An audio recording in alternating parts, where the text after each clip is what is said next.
2000তকৈ অধিক নাচনীৰ গিৰিপনিত শুকুৰবাৰে কঁপি উঠিল লখিমপুৰ।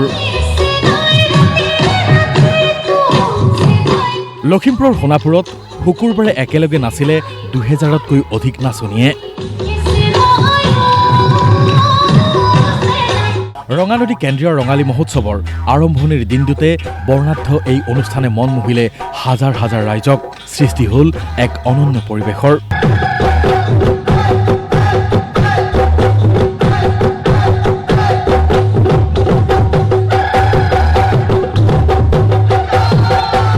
গায়ন বায়ন আৰু বিভিন্ন জনগোষ্ঠীয় সাংস্কৃতিক সম্ভাৰো আছিল এই অনুষ্ঠানৰ বিশেষ আকৰ্ষণ।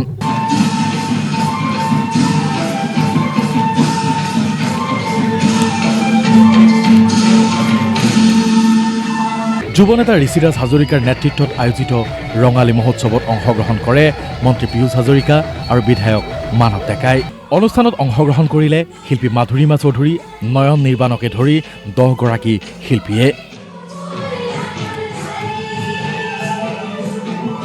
এই অঞ্চলৰ যুৱনেতা ভাতৃ ঋষিৰাজ হাজৰিকাৰ উদ্যোগত এই ব্যাপক প্ৰস্তুতি হ'ল আৰু এই ব্যাপক প্ৰস্তুতিৰ বিহুত আহি উপস্থিত থাকিবলৈ পাই অত্যন্ত আনন্দিত হৈছোঁ।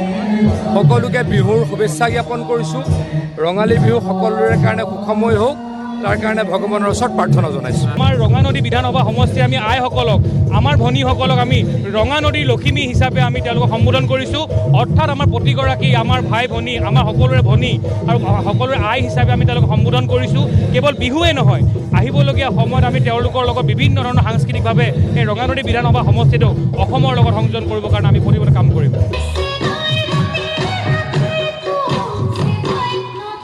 লখিমপুৰৰ পৰা কৰুণা কৃষ্ণ নাথ, DY365।